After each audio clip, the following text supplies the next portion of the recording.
Conserva la voz. Análisis sobre los hechos que hacen noticia en Estados Unidos, América Latina y el mundo.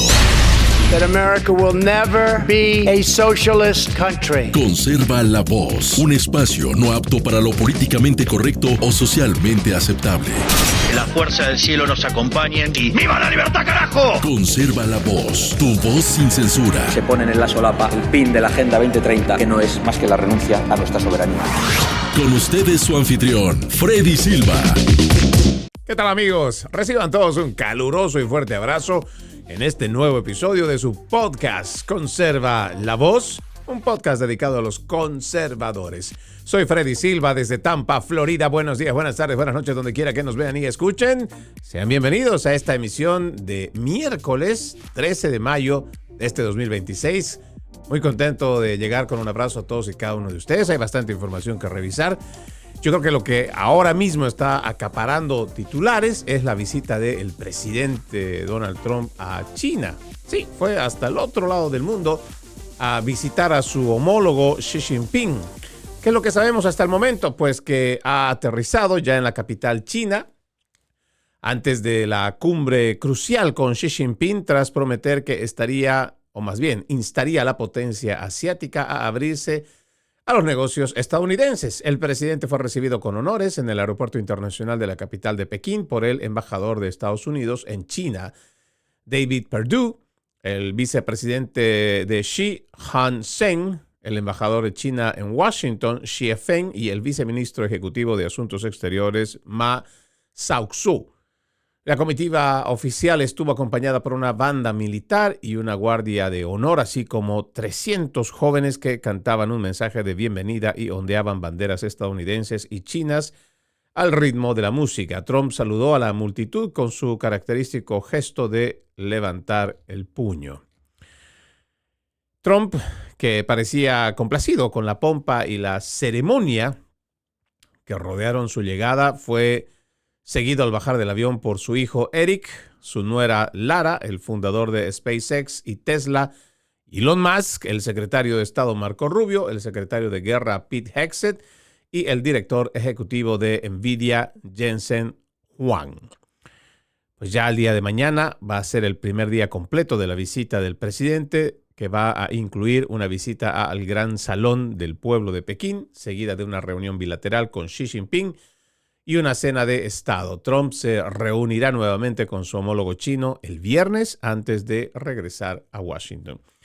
Aquí hay un párrafo que me parece interesante volverlo a leer, solo para que usted tenga una idea más o menos de lo que significa una administración que, más allá de los temas políticos y seguramente geopolíticos, pues también tiene un tinte bastante comercial. Le repito el párrafo anterior. Trump parecía complacido con la pompa y sonaja y la ceremonia que rodearon su llegada. Fue seguido, o sea, en el avión presidencial, y póngale atención los nombres que voy a mencionar. Al bajar del avión estaba su hijo Eric Trump, su nuera, Lara Trump, el fundador de SpaceX y Tesla, Elon Musk. Si tan solo nos quedamos aquí, y adicionalmente el director ejecutivo de NVIDIA, Jensen Huang. Bueno, yo entiendo que el presidente Donald Trump está presto para hacer negocios. Y entiendo además que, de alguna manera, en un intento que ya tiene Estados Unidos de por lo menos unas 2 décadas, para que China pueda realmente abrirse al comercio mundial. Y ojo, trate de encontrar el fondo de cada una de mis palabras cuando me refiero a China. ¿Por qué digo que China se abra al comercio mundial? No quiere decir que China no esté conectada dentro de esta globalización con el resto de las naciones del mundo. Yo creo que sería muy ingenuo, o realmente habría que tener muy poco conocimiento en temas económicos, macroeconómicos, geopolítica o de negocios simplemente, para afirmar que China no está abierta al comercio global. No, al contrario. Durante los últimos, yo diría ya 30 años, ha logrado imponerse en muchas economías. Si nosotros vemos la fortaleza que tenía para entonces, a principios todavía de este siglo XXI, el Mercosur, que es una asociación de países sudamericanos que cuando van a negociar, por ejemplo, con Europa o igual hacer tratados internacionales, pues una de las cláusulas que tiene esta organización es que se negocia en grupo. Claro, para que pues todos los países de la región sean beneficiados y para no estar haciendo acuerdos únicos, bilaterales, que tal vez simplemente, pues ya sea por tiempo, por conocimiento, le perjudique a la nación, a cualquiera, pues entonces mejor trabajan en bloques. Y eso ha sido recibido igual en la Unión Europea, ha sido recibido pues en distintos lugares. Sin embargo, China ha logrado romper una de esas alianzas que yo entiendo sorprendió al mundo cuando el presidente de Uruguay, ahí nomás, cerquita de la pandemia, decía públicamente que empezaba a tener relaciones comerciales bilaterales y que siendo miembro del Mercosur ya no estaba ni siquiera pidiendo permiso, simplemente le estaba comunicando al Mercosur que los negocios lo iban a hacer de nación a nación. Y claro, mucha gente empezó a decir, ¿qué más da? De todos modos tiene que haber una soberanía. Pero préstele cuidado a eso. Cuando existen alianzas, son alianzas que se forjan precisamente para proteger. Para no entrar, digamos, en un nacionalismo, pero por lo menos para proteger y poner a los mejores encargados, no solamente de negocios, igual del tema legal. Sin embargo, China ha logrado romper este tipo de alianzas. Y no es la única región con la que ha hecho eso. Lo está haciendo en muchos continentes. Y si algo hay que reconocerle es que China, pues sí, está abierta al comercio mundial. Sin embargo, a lo que yo me refiero es que, por ejemplo, en la década de los 90, cuando estábamos terminando el siglo XX, ya existía un temor del mismo presidente Bill Clinton. Porque China crecía de una forma gradual, constante, y por lo general de una manera que podríamos decir es bastante complicado o bastante difícil que, haciendo el seguimiento de muchas de las naciones, el crecimiento que venía teniendo China era relativamente, bueno, o sea, cuando usted revisa libros de contabilidad, usted sabe que hay meses que suben, hay meses que bajan, hay años que son buenos y hay años que son malos. Sin embargo, las cifras que siempre ha mostrado China, pues eran todos constantes y todos buenos y todos en crecimiento. Claro, podríamos justificar que ha estado exportando bastante su basura y sus productos basura a gran parte del mundo. Sin embargo, yo entiendo que en cualquier negocio hay subidas y hay bajadas. Sin embargo, con China nunca. ¿Y sabe por qué? Porque el Partido Comunista Chino, y en realidad todo el sistema comunista chino, no se someten a organismos internacionales para no ser fiscalizados, para no ser investigados, para que nadie en el mundo tenga una idea de cómo es que ellos hacen el comercio internacional. Claro, China sabe que si se empieza a someter a alianzas internacionales, a organismos internacionales, pues hay requerimientos que cada nación se le exige para que pueda ser contemplado como parte de estas organizaciones supranacionales, después de todo. Y en ese sentido es que ya los Estados Unidos le viene exigiendo a China que sea clara, transparente, correcta y justa cuando se trata de hacer negocios en el mundo. Porque ya tenemos desde finales del siglo pasado que China se ha convertido en una fábrica de piratería mundial. Muchos de los productos que se supone tienen derechos de autor, que tienen patente, pues simplemente no han sido respetados. Y ahí se han vulnerado un montón de tratados internacionales, de convenios. Los derechos de autor prácticamente para ellos no les ha servido ni les ha importado para nada. Han hecho la copia de muchos de los productos, le han sacado todo el beneficio, quebraron las empresas, ya una vez que se ganan todo lo que se tienen que ganar, utilizan el producto, van a la quiebra, no rinden cuentas, total, ya el producto se vendió, el que quiera lo decomisa, el que quiera no, y la gente que lo puede pagar, que lo pague. Así es simple.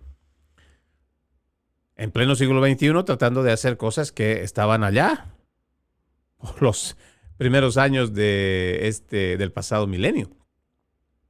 En una lucha, como diríamos, de la ley de la selva, donde el más fuerte simplemente gana. Pero Entonces existe este requerimiento para que China pueda ser parte realmente y honestamente de lo que llamamos los sistemas de comercio global. Con honestidad. Pero este componente que viaja no es nada distinto a lo que en su momento se ha criticado, por ejemplo, a la familia Biden. Claro, yo entiendo que hay componentes que no necesariamente van a ser de la misma línea corrupta, porque la familia Biden realmente fue una familia muy corrupta, pero hay ciertas observaciones que no podemos dejar de lado. Mire, estuve revisando un informe que da el Financial Times, pero me parece bastante interesante que veamos siempre la información objetiva. Yo entiendo que para muchos el empezar a hacer ciertos tipos de investigación puede crear esta idea de que, ahora parece que estamos volviéndonos en contra de la administración Trump. No. Nuestros valores siguen siendo los mismos, pero nuestro compromiso con hacer periodismo, pues no podemos dejarlo de lado. El Financial Times ha hecho un artículo que me parece interesante no perderle de vista. Mire, un grupo vinculado a los hijos de Trump solicita a Estados Unidos $400 millones adicionales para una mina de tungsteno. Comcast Capital ya ha conseguido hasta $1.600 millones en apoyo gubernamental para un proyecto en Kazajistán. Una empresa vinculada a los hijos de Donald Trump ha solicitado al Departamento de Defensa de Estados Unidos $400 millones adicionales para desarrollar una mina de tungsteno en Kazajistán, lo que se suma a los $1.600 millones de apoyo gubernamental destinados ya a este proyecto. Comcast Capital, que el mes pasado acordó fusionarse con una empresa fantasma respaldada por por Donald Trump Jr., el hijo, además del hermano Eric Trump, solicitó en marzo $400 millones en financiación a la Oficina de Capital Estratégico, una rama del Departamento de Defensa que respalda las tecnologías de la cadena de suministros necesarias para la seguridad nacional, según dos personas familiarizadas con este asunto. El Banco de Exportación e Importación de Estados Unidos y la Corporación Financiera de Desarrollo, dos agencias financiadas por el gobierno federal, anunciaron en noviembre la emisión de cartas de intención no vinculantes por un monto de hasta $1.600 millones para apoyar el desarrollo de los proyectos de tungsteno de Northern Katpar y Upper Kairakti en el centro de Kazajstán. COBRAS controla el 70% de los proyectos. La propuesta que el grupo presentó a la OSC para obtener los $400 millones adicionales indicaba que los fondos acelerarían el progreso del desarrollo de la mina, según una de las fuentes. La administración Trump está intentando asegurar nuevas cadenas de suministro para minerales críticos, incluidas las tierras raras, con el fin de reducir la dependencia de Estados Unidos respecto a China. El tungsteno, en particular, se utiliza ampliamente en la industria estadounidense, incluidos los sectores de defensa, manufactura y energía. Según datos de Fast Markets, el precio del tungsteno se ha disparado desde los $350 por tonelada métrica a principios del año pasado, pasando de unos $3.100 por tonelada métrica. Imagínese la cantidad de precio, o sea, el dinero que ahora cuesta esta tonelada métrica. Ahora, un portavoz de Comcast declaró: dada la creciente demanda en Estados Unidos y la escasez sin precedentes de tungsteno, la empresa está evaluando maneras de acelerar la puesta en marcha de la mina y la refinería. La empresa no puede hacer comentarios sobre posibles negociaciones de financiación comercial o gubernamental. Ahora, dice aquí voy a dejarle este artículo que usted también puede encontrarlo en el Financial Times. Yo estoy muy claro que el Financial Times no es necesariamente un medio o de información, creo yo, que sea necesariamente imparcial o mínimamente sea objetivo. No, sabemos que es liberal, que es prodemócrata y es anti-Trump. Y seguramente, pues, Lo que yo quiero hacerle notar es que cuando se solicita estas ingentes cantidades de dinero, el propósito, o sea, el fin, según lo que establece este artículo, es para cubrir la necesidad de minerales raros que se van a necesitar para nuestra industria de seguridad, de defensa, pues. Lo que yo quiero recordarle a usted, amigo oyente, es la advertencia que nos hace el presidente Eisenhower allá por el 61-63, cuando en una carta no muy extensa da en unos párrafos una alerta que nos parece todavía sigue vigente hoy más que nunca en este siglo XXI. Nos dice, voy a simplemente parafrasear porque no lo sé de memoria, él alerta, el presidente Eisenhower, alerta sobre el complejo militar industrial, que es una especie de subgobierno que toma decisiones y está a la cabeza de gente que no ha sido elegida y sin embargo han copado a tal punto el poder que son capaces de mantener un estado de emergencia permanente. O sea, la amenaza ya nos lo decía hace más de 50 años, de que había un estado profundo que estaba más dedicado a la metalurgia, que había copado, y por eso se le había puesto el nombre de complejo militar industrial, porque es ahí a donde va gran parte de lo recaudado, o sea, de todos los millones de dólares que recaudan cada mes de los estadounidenses. Este dinero va para allá. Ahora, yo no tengo problema con que mi dinero sirva para la protección de nuestro país, para el cuidado de nuestros soldados, que son los que protegen nuestra nación. Pero hay puntos que me parece que, independientemente de que usted sea republicano o demócrata, tenemos que exigir siempre rendición de cuentas. Rendición de cuentas que, por ejemplo, el Pentágono ya viene años sin someterse a clarificar realmente, y mucho de esto basándose pues, en la seguridad, en la protección de informes, pero no son claros sobre en qué se gasta el dinero. Todo lo hacen clasificado para que, en nombre de la seguridad de los Estados Unidos y mantener nuestros documentos, pues lo clasifican. Y la gente no lo sabe 20, 30, 40 años después de que sucede algo o de que se clasifica estos documentos. Pero más allá de lo que diga estos documentos, ¿qué es lo que deberíamos nosotros pensar como contribuyentes? Que mucho del dinero que se destina, por ejemplo, para proyectos de desarrollo tecnológico militar, son prácticamente regalos. Sí. Bien sería que toda esa industria armamentística, que toda esa industria militar, que constantemente ha desarrollado tecnología, avance en defensa, protección de, no sé, baterías antimisiles, tanto que tenemos, que se ha desarrollado, y que a diario nuestro sistema de defensa también le vende defensa a otras naciones en el mundo. O sea, vamos a suponer, y nomás para poner un número, $1,000 millones. Yo sé que el presupuesto es muchísimo más alto, pero póngase a pensar en esta cifra.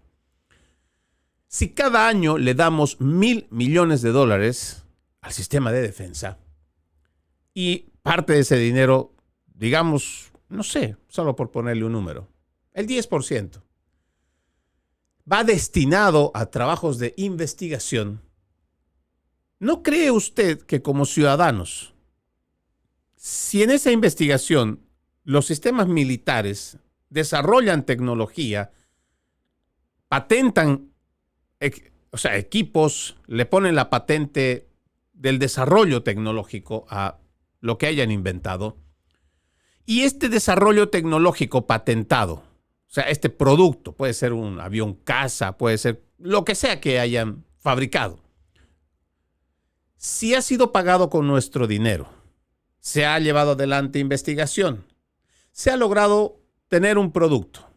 Adicionalmente a ello, tenemos una patente. Esa patente permite que ese producto, cuando sea vendido, pues va a tener regalías. ¿No cree usted que de los $1,000 millones, si hay un porcentaje el cual viene destinándose para el desarrollo tecnológico y la investigación, ¿no cree que ese dinero debería volver a las arcas del Estado? Y que cada vez el ciudadano, en la medida que nuestro patrimonio, ya sea para pagar la deuda pública, por lo menos, o que nuestro patrimonio de ahorro y lo que vuelva al Estado reduzca la cantidad de impuestos que nosotros tenemos que pagar. Pienso que eso sería lo más justo. Y ahora, ¿por qué le vengo mencionando este tema? Porque aquí tengo otro dato que me parece que no podemos ignorar. Se trata del nuevo costo estimado, y es que esto a usted mismo yo creo que le va a caer muy mal. El nuevo costo estimado para Estados Unidos de esta guerra en Irán asciende ahora a $29,000 millones. Solamente póngase a pensar esa cifra. El costo estimado de la guerra, de esta incursión militar entre Estados Unidos y Israel contra Irán, hasta el momento ha aumentado a $29,000 millones frente a la cifra de $25,000 millones dadas a finales de abril, según lo ha revelado un alto funcionario del Pentágono. Jules Horst, subsecretario interino de Defensa y director financiero de facto del Pentágono, declaró ante el Subcomité de Asignaciones para la Defensa de la Cámara de Representantes que la cantidad más elevada provenía de un análisis más exhaustivo de las cifras. El equipo del Estado Mayor Conjunto, junto con el equipo del Contralor, está constantemente revisando esa estimación, por lo que ahora creemos que está más cerca de los $29,000 millones. Eso se debe a los costes actualizados de reparación y sustitución de equipos, así como los costes operativos generales necesarios para mantener al personal en escena. Durante la audiencia, que duró aproximadamente 2 horas, el secretario de Guerra Pete Hegseth escuchó quejas bipartidistas sobre el hecho de que el Pentágono no ha sido más transparente con los legisladores acerca de los costos más específicos de la guerra en Irán. Compartiremos lo que podamos, dijo Hegseth. Cuando sea relevante y necesario, lo compartiremos. Los legisladores también, dice este artículo, expresaron su preocupación por el hecho de que la guerra en Irán haya agotado las reservas de municiones de Estados Unidos y haya puesto en peligro la seguridad nacional. Sin entrar en detalles sobre cuáles son realmente los niveles de munición, Hegseth sostuvo que Estados Unidos tiene suficiente potencia de fuego para sus necesidades, pero que la administración Trump pretende, no obstante, potenciarla al máximo. No estoy de acuerdo con la afirmación de que las municiones se agotan en un foro público. Eso no es cierto, replicó Hegseth al representante Pete Aguilar, demócrata por California y miembro del caucus demócrata de la Cámara de Representantes. En definitiva, contamos con todas las herramientas necesarias para llevar a cabo lo que queremos que llevar a cabo y nos aseguraremos de potenciar al máximo esa capacidad de cara al futuro. Hegseth y su grupo del Pentágono testificaron ante el subcomité sobre la solicitud presupuestaria del presidente Trump de $1.5 billones para el año fiscal 2027. Yo lo describiría como un aumento puntual para ponernos al día, dijo Horst, refiriéndose al presupuesto reforzado, para arreglar todos nuestros cuarteles y demás instalaciones del departamento que están en mal estado, también para realizar algunas inversiones de recuperación en inteligencia artificial y autonomía. Bueno, ¿se da cuenta usted solamente en cifras cuánto se representa $29,000 millones? Que hasta ahora es lo que, según nos están diciendo, a través de esta comparecencia que están teniendo ante el Congreso de los Estados Unidos. Es que son cifras que, es más, yo quisiera en este momento nomás ponerle un poquito de esta página que usted sabe, cuando tengo la oportunidad de hablarle de la deuda pública, pues no tengo otro lugar donde recurrir, ya que esta es una página que en tiempo real nos va diciendo cuál es la deuda pública actual. En este momento, ahora que estamos haciendo este episodio, la deuda nacional pública es de 39 trillones de dólares, 237,000, y no le cuento el resto porque esto va cambiando constantemente. Según este dato, estos más de 39 trillones, 237,000 y todo el resto que sigue de números, significaría que si lo dividimos entre los más de 300 millones de habitantes que vivimos en los Estados Unidos, nos tocaría pagar a 114,137 dólares. Pero usted sabe que los niños y los ancianos no trabajan, no contribuyen. O sea, al que le va a tocar pagar esta deuda, pues es a todos los que pagamos impuestos. Cada uno de los que paga impuestos le tocaría pagar 357,070 dólares. ¿Qué le parece?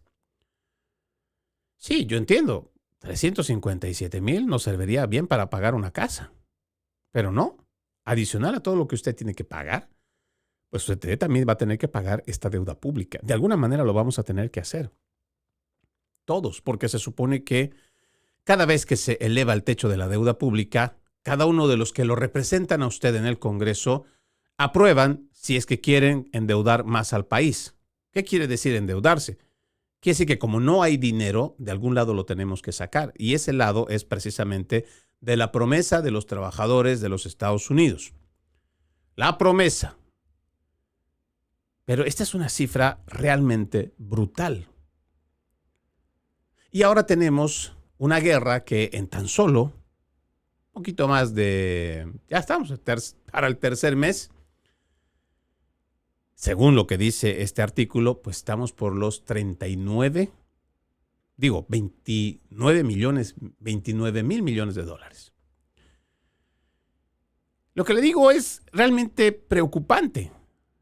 Y lo que dice ahora el senador Lindsey Graham, que además es un republicano, un trumpista, él dice, el senador Lindsey Graham arremetió contra China y Pakistán, acusando a ambos países de apoyar a Irán y socavar las conversaciones de paz con la República Islámica.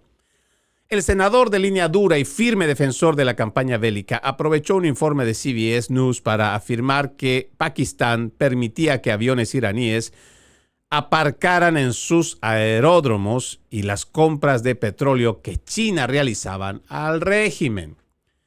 Secretario Hegseth, si el mediador permite que aviones de reconocimiento procedentes de Irán se estacionen en bases aéreas pakistaníes, ¿cree que eso es compatible con ser un mediador imparcial? Es lo que preguntó el senador republicano por Carolina del Sur. Eso se lo dijo en esta misma comparecencia donde estaban siendo interpelados por el Congreso. El máximo responsable del Pentágono eludió la pregunta durante su comparecencia ante el Subcomité de Asignaciones para la Defensa del Senado al tiempo que defendía la solicitud de presupuesto para el año fiscal 2027. Pakistán, que es mediador en las conversaciones entre Estados Unidos e Irán durante semanas, recibiendo elogios efusivos, además del presidente Trump, negó ese informe y afirmó que los aviones del régimen estaban allí para negociar. No confío en Pakistán ni un ápice. Si realmente tienen aviones iraníes estacionados en bases pakistaníes para proteger los activos militares iraníes, eso me indica que tal vez deberíamos buscar otro mediador, dijo Graham. No me extraña que esta maldita cosa no vaya a ninguna parte, pero cuando se trata de Pakistán y China, ya basta. Bueno, dentro de las cosas que nosotros venimos planteando en lo que va de este conflicto, pues también están estos. Esta misma idea de que nosotros estamos confiando en Pakistán. Yo no digo que no sea un aliado confiable o creíble. Pero ¿no cree usted que también ya en este punto la negociación debería ser directa? ¿Quiénes son los afectados? Pues Irán. Irán ya se le ha destruido la cúpula que se suponía era la más radical, los ayatolás. Según la misma declaración que ha hecho Peter Hegseth, él burlándose dijo que ese era un trabajo temporal muy corto al cual muchos ni siquiera querían ir, porque una vez que alguien asume un puesto de ayatolá, pues automáticamente lo eliminan. Sí, así fue la declaración, no es un invento mío. Pero ahora estamos yendo por intermediarios, cuando en realidad deberíamos buscar la forma de ver quién está a cargo. Que se pronuncien y nos digan públicamente quién es el que de verdad está representando ahora, ya sea igual a la dictadura teocrática de ayatolás, el Congreso, que todavía tienen un Congreso. Hay representantes políticos de oposición. ¿Quién es el que está hablando realmente? ¿Quién se va a someter, además, al dicho acuerdo al que se supone están encaminados para encontrar al fin la paz? Y aquí tenemos a el senador Graham, que también, pues ya estamos en un punto donde hablemos de una vez las cosas claras. Porque primero nos están pidiendo más dinero. Eso va a implicar que el techo presupuestario va a tener que elevarse. Por lo visto, la Fed no va a bajar los intereses, al contrario. En la medida que la inflación empiece a aumentar en el país, lo que en algún momento pensábamos que iba a ser la apertura para que la gente pueda optar por préstamos para la compra de casas o vehículos, eso va a terminar. Y si ya estábamos teniendo complicaciones para finales del año pasado, de gente que por mucho que tenía el sueño, incluso teniendo sus pequeños ahorritos, pues si quería tener una casa, no, los intereses estaban muy arriba. Y ahora van a subir más, porque de alguna manera se va a tener que contener la inflación. Una inflación que no va a parar de subir en la medida que la energía siga siendo cara. Antes de empezar la guerra, estábamos a $60 el barril, a veces menos. Si usted recuerda o busca uno de los episodios del mes de noviembre o el mes de diciembre, las primeras 2 semanas sobre todo, usted va a poder encontrar que nosotros hicimos referencia precisamente a los precios del petróleo, que históricamente estaban bajos y que por lo general, cuando los países productores de petróleo ven que no hay mucha demanda, pues se las ingenian, porque de eso viven, ese es su negocio. Entonces esta gente reduce la producción. Es una manera muy maquiavélica de poder presionar, pero así es como se maneja a través de la especulación, simplemente la subida y la bajada de los precios. Pero adicionalmente a ello, ahora tenemos una guerra.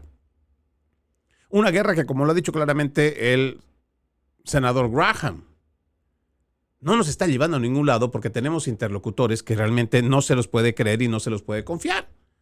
Una cosa puede ser lo que digan y otra cosa son los hechos, es lo que hacen. No importa que lo nieguen. El tema es que se los ha visto. Ahora, veamos siempre todo esto en la misma perspectiva. Porque hemos tocado muchos puntos que me parece que poniéndole el rompecabezas mucha gente hasta se puede confundir. Hemos hablado primero. Hay un viaje del presidente Donald Trump que va a ir a buscar negocios, eso es lo que nosotros entendemos, porque quienes han ido con él, pues no solamente son sus hijos, que como mencionamos también, van a buscar algún tipo de negocio, comercio, que pueda beneficiar. Y en este caso, yo entiendo que no es tanto para que se beneficien ellos, sino es para tratar de hacer en la balanza, tratar de poner el mismo nivel. Se supone que China nos vende de todo y a nosotros no nos deja venderles nada. Sí prefiere China que las grandes empresas de manufactura se vayan hasta China y que el producto salga de China para los Estados Unidos, pero no que el producto americano salga para que los chinos lo puedan comprar. Eso no pasa. Entonces, sí, no se sorprenda. Yo cuando estuve haciendo un viaje, no recuerdo bien si esto fue por el lado de Arica o Iquique más bien en Chile, le estoy hablando hace por lo menos unos 10 años. Me sorprendió cuando me subí a un vehículo Chevrolet, un Aveo. Claro, yo estaba como todo americano y en realidad pues me siento bastante americano, me siento muy americano. Estaba ahí un auto americano. Se supone de la línea, o sea, de la marca Chevrolet, viene de la línea GMC. O sea, de la GM, de la General Motors, americano. Pero cuando empiezo a revisar el año de ese vehículo, ahí decía, hecho en China. Aunque usted no lo crea. autos que se supone deberían tener el orgullo americano en el sello, no, lo están haciendo igual en China y lo están exportando a otras partes del mundo. Entonces, ahí estamos viendo actores que son los hijos del presidente Donald Trump. Vamos a ver cómo se puede equiparar la balanza. Pero adicionalmente, en esta guerra, donde no se dispara ningún tipo de proyectiles, también está Elon Musk. Esta guerra a la que yo hago mención es la guerra por la inteligencia artificial.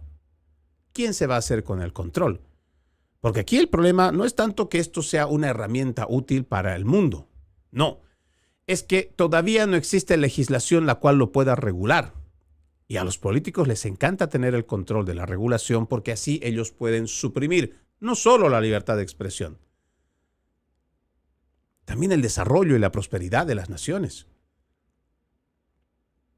Ahora mismo se está librando una batalla a morir de las grandes empresas. Entonces, tenemos un presidente que va a ver qué se puede conseguir, pero me imagino que también tendrá que hablarse sobre el tema energético, el cual está causando problemas a China. Y es esto mismo, la guerra con Irán. Una guerra que cada vez cuesta más dinero.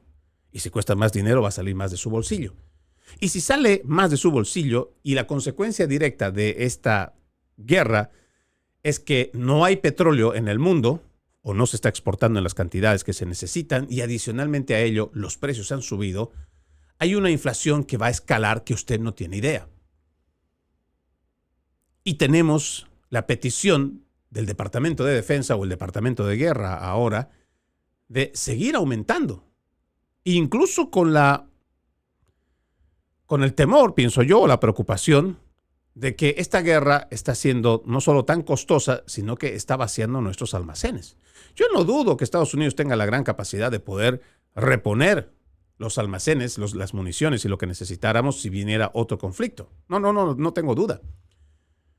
Sin embargo, lo que es costoso y adicionalmente que estén vaciando nuestras reservas, pues debería ser de preocupación, por lo menos de reflexión, de análisis.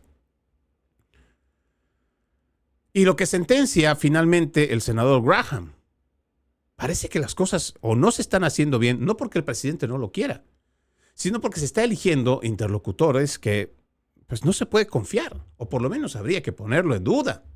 Ya, o sea, no diga públicamente usted que no confía en ese país, pero exploremos las demás vías, no nos enfrasquemos solo en que Pakistán se ofreció como mediador, Pakistán es el que está de voluntario para que esto pueda tener paz. Pues a Pakistán es el único que le vamos a creer. No hay garantías de ninguna manera en esas conversaciones. Lo único que nos da de este lado del Atlántico es la incertidumbre de no saber cuándo va a acabar este conflicto.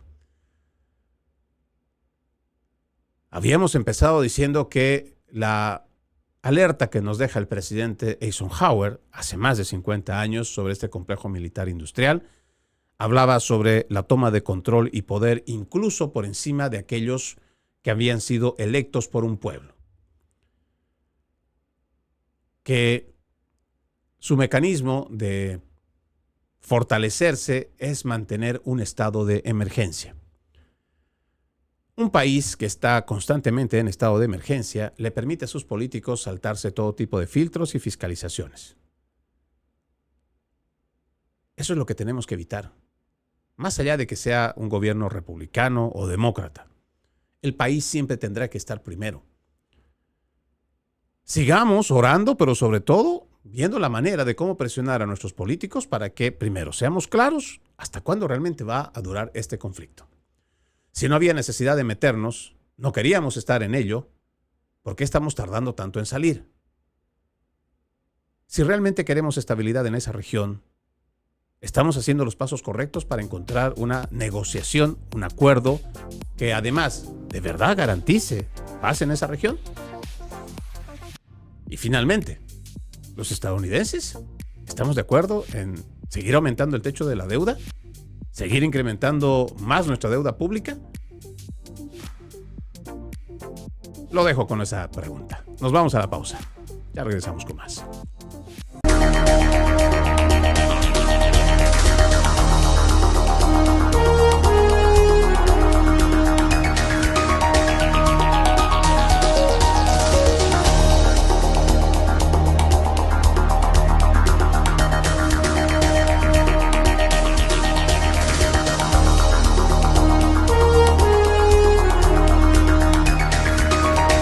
Continuamos con más de su podcast, Conserva la Voz. Recuerde, usted puede ser parte de este programa. Escríbame a Freddy Silva Ayala en Facebook, Freddy Silva 80 en Instagram, Freddy Silva TV en X, antes Twitter, LinkedIn, Truth Social, igual que TikTok y YouTube. Le agradezco muchísimo que usted me ayude a compartir mi contenido. También lo invito a ver www.loramediatv.com, www.loramediatv.com, un espacio donde, además de este programa, encuentra muchos otros con periodismo objetivo.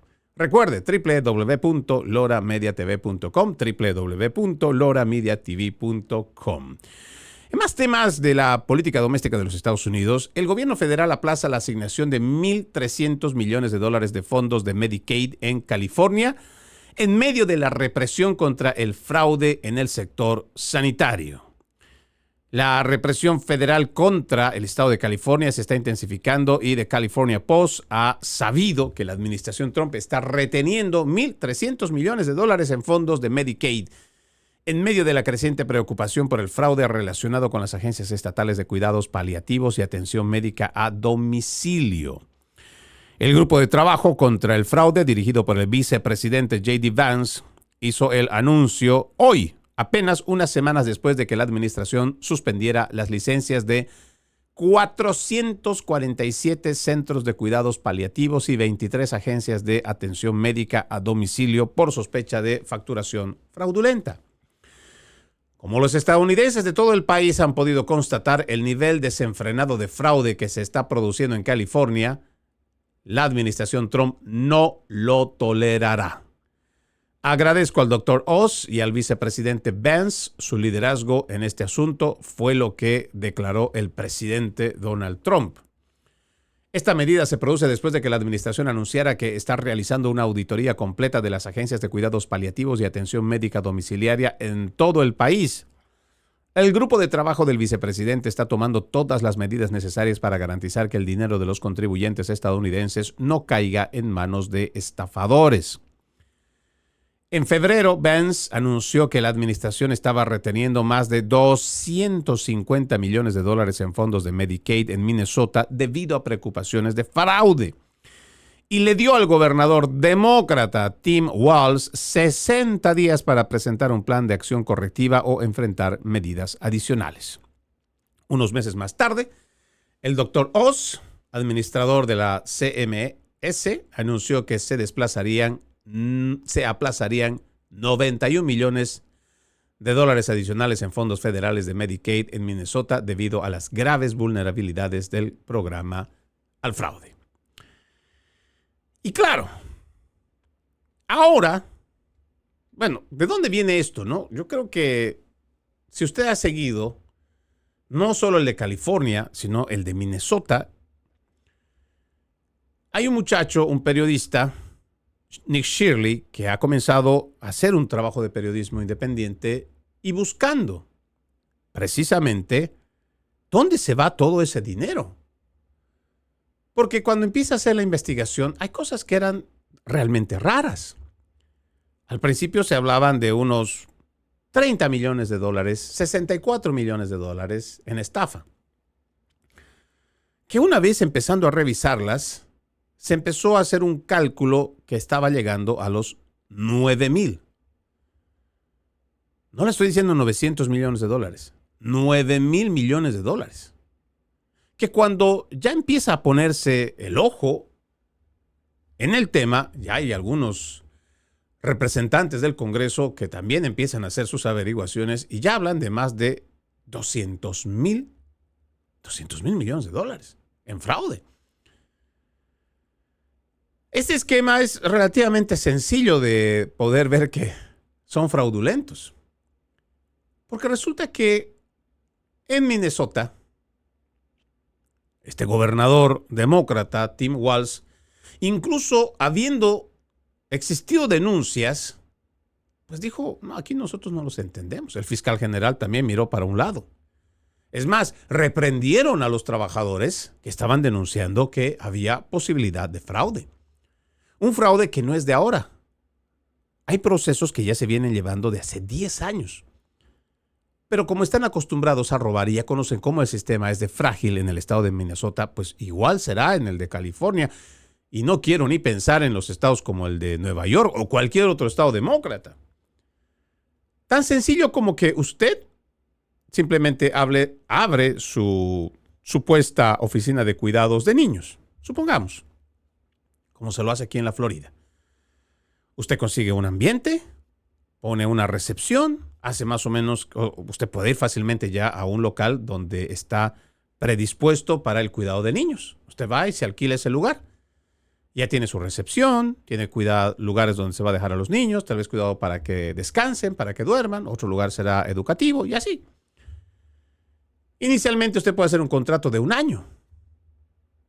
Y usted empieza a decir que en ese lugar hay tanto niño que hace una cifra de, vamos a decir, una que yo entiendo sería real, que tú pudieras tener en un lugar, incluso siendo un lugar grande, pues estará oscilando entre unos 60 niños. Solamente póngase a pensar, 60 niños, incluso siendo un lugar de 3 habitaciones, 60 niños es muchísimo. Pero bueno, vamos a pensar que son 60 niños.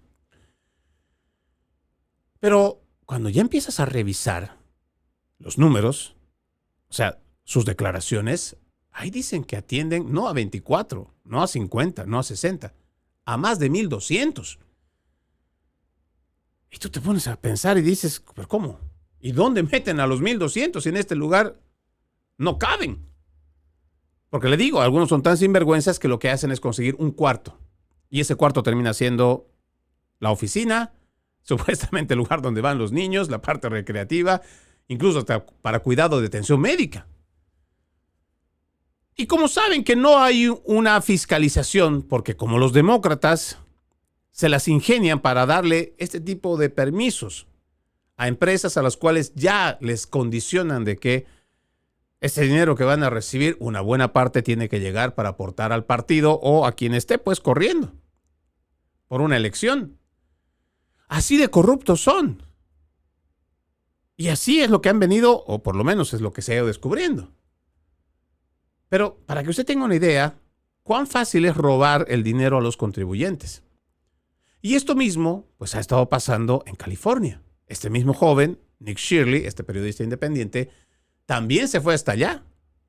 Encontró también, ya no en el mecanismo de cuidado para niños, sino también en el cuidado de ancianos. De transportación para ancianos. Y la misma hermenéutica. Crean el lugar, o sea, se crean el negocio, se rentan el lugar, ya una vez que todo está aprobado, dejan el lugar y ellos siguen recibiendo el dinero. No cuidan ni uno solo. O peor aún, lo que hemos encontrado en California todavía es mucho más cínico. Ellos que son sinvergüenzas. En el estado de California, ¿qué es lo que hacían? Las mismas personas se declaraban ellas como que tenían una compañía de cuidado de ancianos para cuidar a sus padres. ¿Qué le parece? ¿Y dónde cree que los cuidaban? ¿En un centro especializado? ¿En un geriátrico? ¿En un lugar donde se especializan enfermeras, psicólogos y llevan especialistas para cuidar a las personas de la tercera edad? ¡No! Estos mismos sinvergüenzas que crean esta organización ficticia declaran que la oficina es su casa y resulta que en su casa están cuidando a sus padres, pero en los libros dice que son oficinas, que son empresas y que además atienden a más de 100 ancianos. ¿Qué le parece? Y por eso cobran millones de dólares. Es ahí donde nosotros tenemos que empezar a ver que lo que han venido haciendo, y ojo, aquí puede ser igual demócrata o republicano, se está robando abusivamente a los contribuyentes. Se está abusando terriblemente de la recaudación de impuestos. Mientras la mayor parte de la gente allá afuera está haciendo lo que puede para que su cheque le alcance, ahora con una inflación subiendo, con precios de la gasolina cada vez más altos, con una capacidad de ahorro cada vez menor.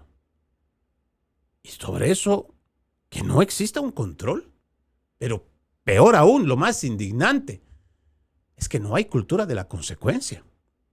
Estos ratas, estos sinvergüenzas, se andan caminando en autos de lujo. Muchos de ellos ni siquiera son procesados. Ya estos que han recibido tantos millones, ahora mismo que se han alertado, ya han empezado a quebrar, a cerrar sus negocios.